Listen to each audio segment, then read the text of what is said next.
what is growing on, my gardening friends? My name is Alexia and I am a new gardener in Zone 8B. And in today's video, we're going to be talking about some plants that you can start from seed right now in the month of July. I know it seems like we probably shouldn't be planting anything because it is extremely hot, but that is a false way of thinking, my friend. We are in prime time of preparing for fall. And so without further ado, let's get straight into some of the plants that you can start from seed right now.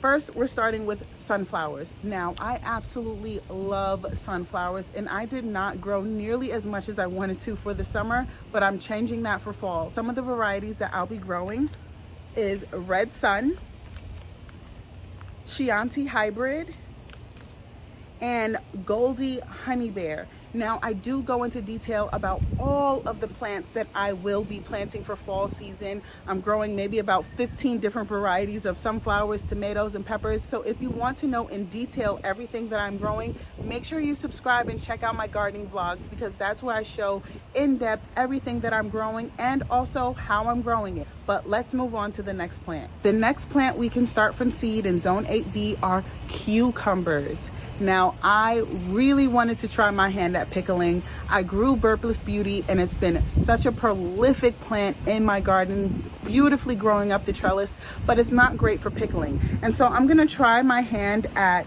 the white spine cucumber and an actual homemade pickling cucumber variety from Botanical Interest, but I share more about that in my blog. Another cucumber that I'm going to try growing just to see how it grows is called the lemon cucumber. I've never had a lemon cucumber, but if you haven't either, now is the perfect time to grow it. Next up, we have beans. Now, I tried beans in the spring and they all kind of failed. I'm not sure why, but I'm starting fresh. And I have this tri-colored mixed bean and I have this rare looking dragon tongue bush. So I'm really excited to try out these beans. And so if you haven't grown beans for the spring, you can definitely get another round for fall. Look, because we live in a longer growing season, we can still get tomatoes and peppers in the ground. Not the huge slicers, but smaller varieties such as the tomato brown sugar, Amish paste, and even some super sweet 100s.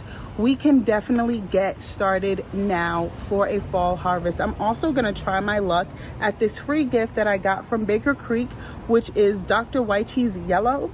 And I go into detail about other seeds that I'm growing in my vlog. But if you haven't gotten any of tomatoes or peppers for the summer, you can plant it now and harvest in the fall. Now, this garden would not have been possible without flowers. You can definitely get another round of flowers in to pollinate those tomatoes, those peppers, those eggplants, all the things that need pollination. And so I'm going to be doing this nasturtium called Purple Emperor. I'm getting in some Golden State zinnias, and I'm gonna try out the Pink Surprise Calendula along with a few other varieties that I'm so excited to get planted to add some beauty to the garden. Don't forget your flowers. And last, but certainly not least, are winter squashes. Now here in Zone 8B, I don't know about you, but I could not successfully grow any squash or zucchini this summer. Every time I planted a seed, a squash vine borer would take it out as soon as it started producing flowers. And so I'm gonna try again with the spaghetti vegetable and the butter bush squash.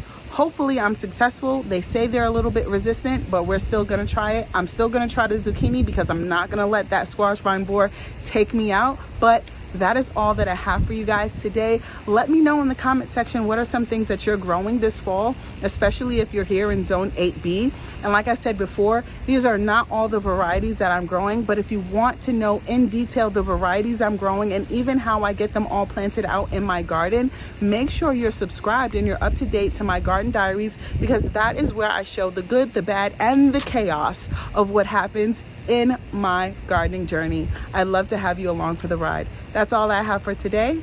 Bye.